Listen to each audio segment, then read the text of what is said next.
উপস্থিত জেলা নেতৃত্ব আর আমার প্রাণের থেকে বেশি প্রিয় কমরেডরা এবং এলাকার রাস্তা দিয়ে পথ চলতি মেহনতি মানুষেরা, প্রথমেই সবাইকে সংগ্রামী অভিনন্দন ও লাল সালাম জানাই কুচবিহার শহর লোকাল কমিটির পক্ষ থেকে। এই যারা এখনো পর্যন্ত সরকারের চোখে চোখ রেখে তাতে তার চেপে বন্ধুরের কাঁধে কাঁধ মিলিয়ে এই সাইকেল মিছিলে এখানে এসে সরকারের চোখে দাঁড়িয়ে প্রশ্ন করছেন, প্রত্যেককে শহর লোকাল কমিটির পক্ষ থেকে লাল সালাম ও সংগ্রামী অভিনন্দন জানাই। বন্ধুরা, আজকে আমাদের মিছিলের দাবি বেশি কিছু না, একটা মানুষের বাঁচতে যা যা জিনিস দরকার, একটা ছাত্রের বাঁচতে যা যা জিনিস দরকার, সেই জিনিসগুলোই আমাদের দাবি। আমরা তো বেশি কিছু বলছি না। এই স্কুলে, কুচবিহার জেলার বিভিন্ন স্কুলে সহ পশ্চিমবঙ্গের বিভিন্ন স্কুলে 240 টাকার থেকে বেশি ফিস নেওয়া হচ্ছে। সেখানে আমাদের কমরেডরা সেই স্কুলের দোরগোড়ায় পৌঁছে গিয়ে ফিস কমাতেছে। আমরা দেখতে পাচ্ছি আমাদের ভারতের ছাত্র ফেডারেশন কুচবিহার শহরে, কুচবিহার জেলার দাবি বিভিন্ন দিন থেকে, আমাদের অনেক বছর থেকে আমাদের দাবি, সরকারি পরিবহনে ছাত্রছাত্রীদের অর্ধেক ভাড়া নিতে হবে। এর আগে একবার আমাদের এই দাবিটা মেনে নেওয়া হয়েছিল, কিন্তু তারপরেও সরকার আবার পেছিয়ে পুছিয়ে দাবিটা নিজেদের মতো করে ভাড়াটা আবার বাড়িয়ে দিয়েছে।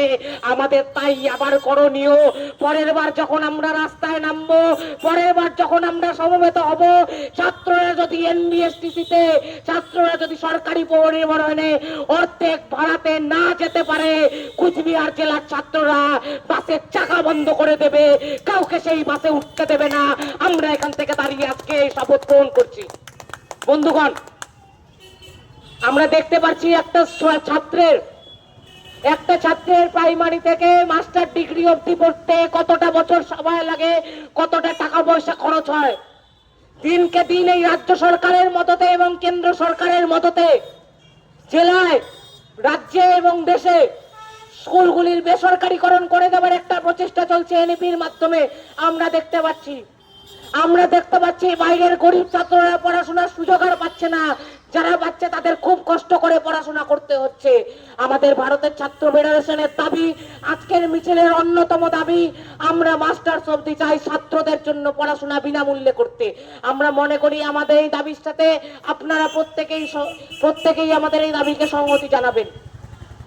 আমরা ভারতের ছাত্র ফেডারেশনের কমরেডরা আজকে মিছিল করলাম জেলা দপ্তরের সামনে থেকে কুচবিহার শহরের রাজপথগুলি ধরে আমরা মিছিল করলাম। কিন্তু বন্ধুগণ, আজকে আমার কথা বেশি দীর্ঘায়িত করব না, এখানে বক্তব্য দেওয়ার এখন সময় না। সময় এখন আন্দোলন করার, সময় এখন জোট বাঁধার, সময় এখন তৈরি হবার।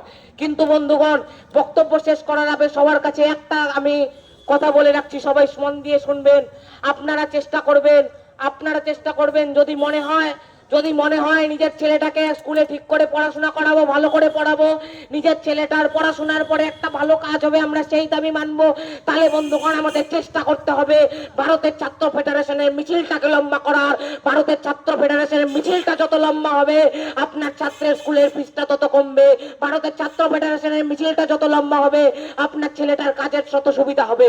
বন্ধুগণ, কথা আর দীর্ঘায়িত করবো না। এরপরে বক্তারা আছেন, জেলার থেকে বক্তব্য রাখবে, বিশ্ব বক্তব্য রাখবে, প্রাঞ্জল বক্তব্য রাখবে, দেবু বক্তব্য রাখবে, শহরের থেকে দীপ্তাংশু বক্তব্য রাখবে। আপনাদের প্রত্যেকে মন দিয়ে বক্তব্যগুলো শুনবেন। এবারও শেষবারের মতো সবাইকে এই সংগ্রামে, আজকে এখানে আন্দোলনে যোগ হবার জন্য সবাইকে লাল সালাম, সবাইকে সংগ্রামী অভিনন্দন জানিয়ে আমি আমার বক্তব্য শেষ করছি। ইনকলাব জিন্দাবাদ, ভারতের ছাত্র ফেডারেশন জিন্দাবাদ।